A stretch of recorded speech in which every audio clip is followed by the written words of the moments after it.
Mis charlas con Genome, capítulo 18. Bueno, me gustaría seguir hablando de cuestiones de salud, pero sé que tengo que delimitar el tiempo para abarcar un mayor contenido temático. Volvamos, pues, a cambiar de tema.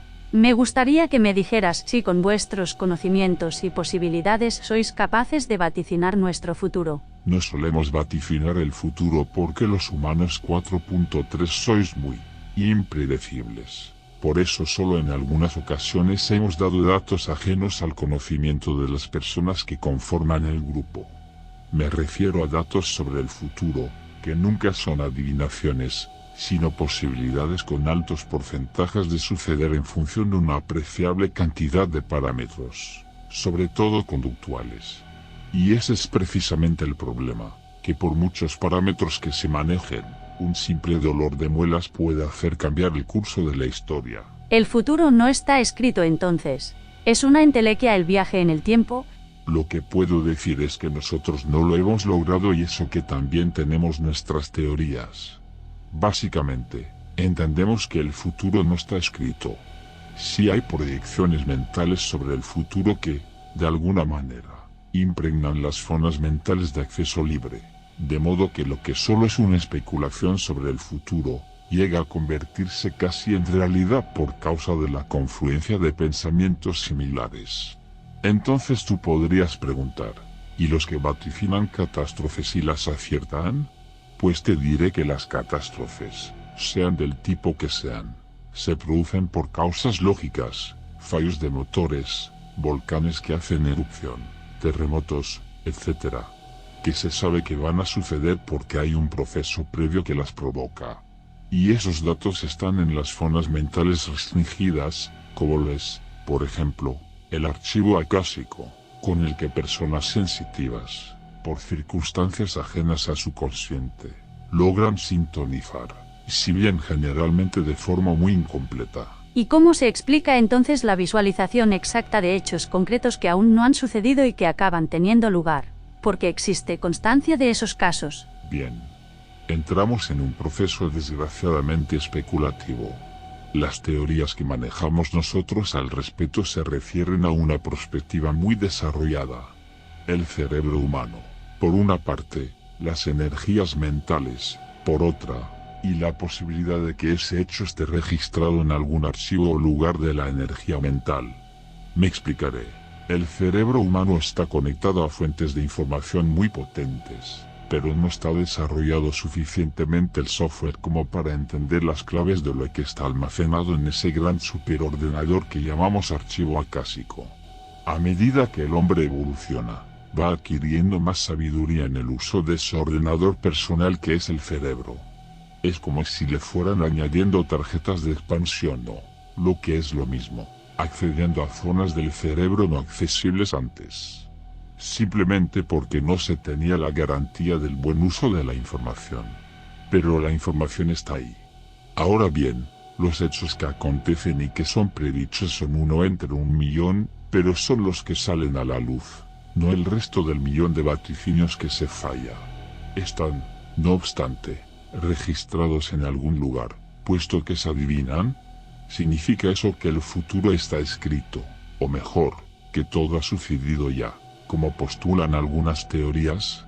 Nosotros tenemos un poco más de acceso que vosotros a la información, pero no por nada, simplemente es que hemos vivido más o hemos aprovechado mejor nuestro tiempo.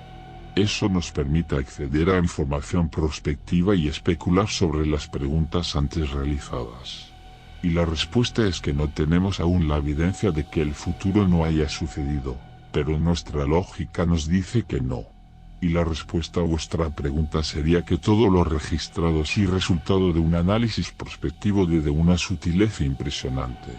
Por ejemplo, el caso de un atentado donde mueren 2 personas en una determinada calle y a una determinada hora que es percibido una semana antes. En realidad el tiempo no se maneja a ciertos niveles más que hasta el momento anterior al hecho.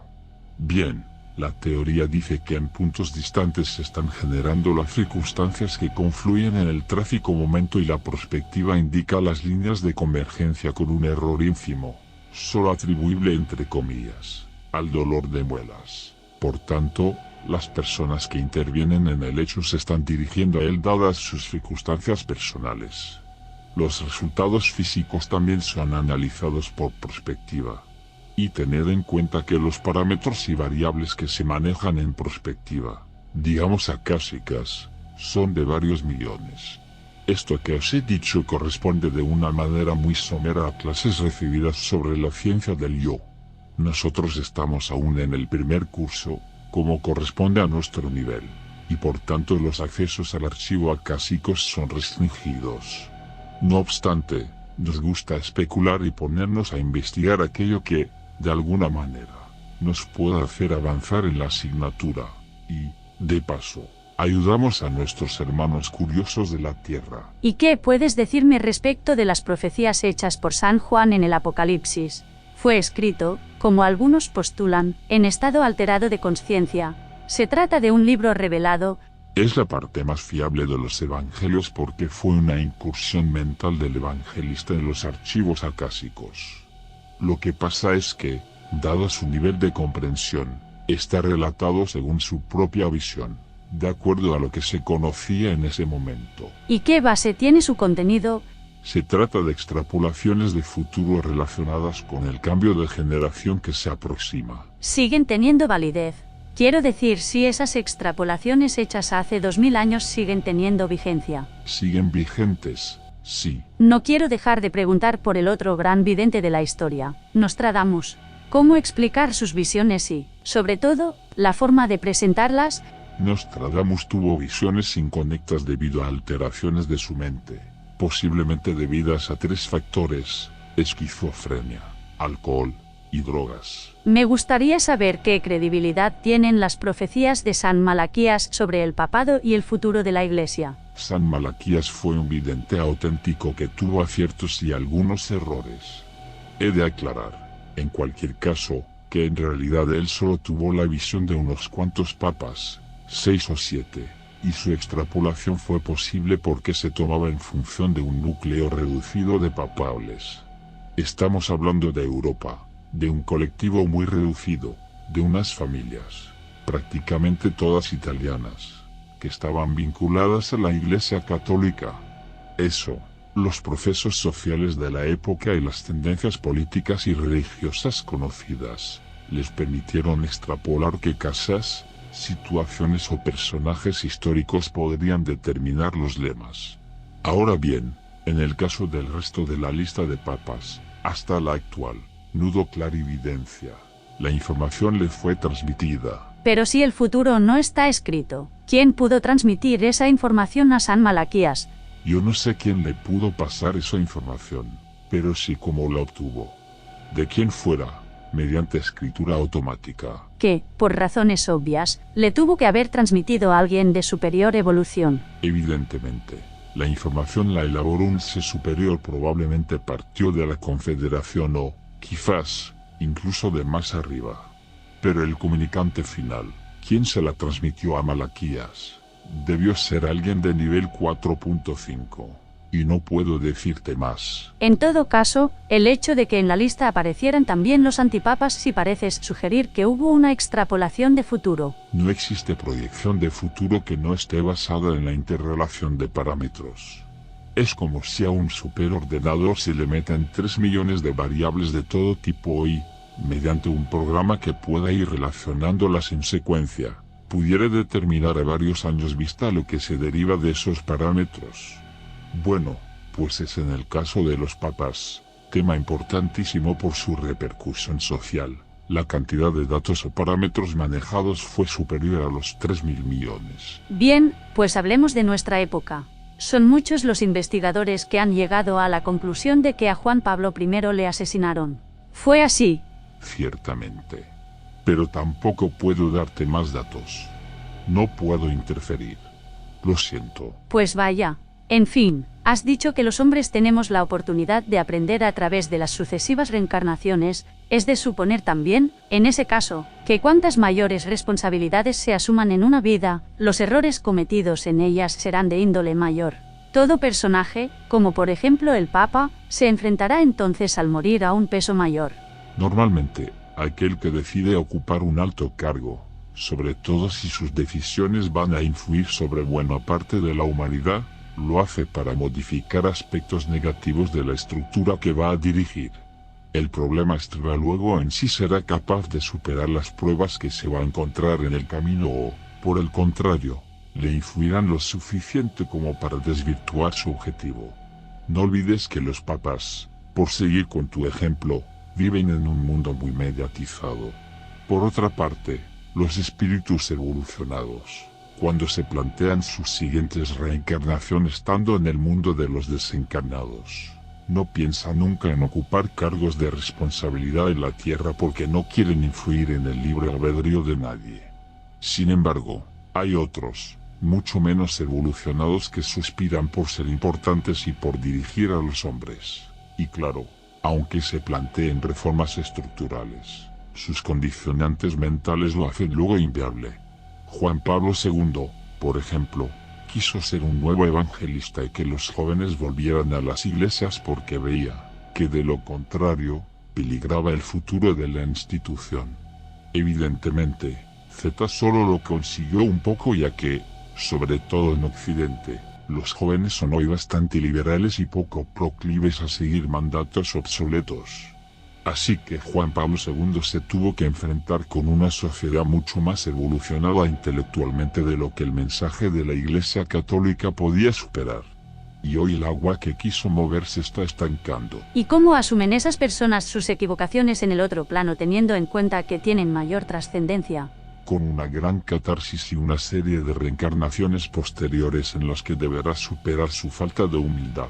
Pues no termino de entender cómo se explica que sean los espíritus más evolucionados, como dices, quienes se nieguen a asumir responsabilidades, cuando precisamente se supone que están más capacitados. ¿Por qué no aceptan asumir, por ejemplo, un cargo de responsabilidad como el de Papa? Porque tendrían que encarnar para destruir.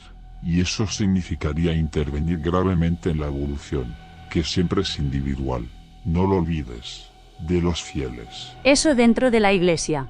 Pero, y en cualquier otro caso, ¿no podría un espíritu evolucionado plantearse antes de encarnar, por ejemplo, intentar ser presidente de Estados Unidos? Desde luego que no. Me da la impresión de que pretendes insinuar que todos los dirigentes son seres poco evolucionados. No lo insinúo. Lo afirmo. Vaya, ¿y dónde está el límite? Porque, por ejemplo, yo dirijo una revista importante. Luego, si todas las personas que deciden acceder a un cargo de alguna responsabilidad son menos evolucionadas. No, mujer, estoy hablando de los que dirigen los destinos humanos, no una revista o una empresa. Comprendo. Bien, me gustaría preguntar algunas cuestiones puntuales sobre temas muy variados. ¿Hay algún problema? En absoluto. Pregunta. En los libros de Juan José Benítez publicados bajo el nombre genérico de Caballo de Troya, que aún provocan una auténtica conmoción en muchísima gente. Luego se ha especulado que esa información estaba sacada básicamente de una obra que, al parecer, un grupo de espíritus dictó hace varias décadas a una serie de médiums norteamericanos en Chicago, dando lugar a una monumental obra titulada El libro de Urantia. Pero, si ello es cierto, ¿quién dictó esa obra? Esa pregunta os la voy a contestar, pero no hoy. ¿Y por qué? Pues porque necesito autorización. Tuve que esperar pues algunos días y, a una nueva charla, para volverle a preguntar. ¿Tienes ya autorización para responder a la pregunta que te formulé sobre si el libro de Urantia se trata de una obra revelada y, en ese caso, por quién? Es un libro que tiene 3 fuentes de información. Hombres 4.4, Desencarnados 4.3 y la propia mente del canal. Es decir, de los mediums. La verdad, me sorprende la respuesta.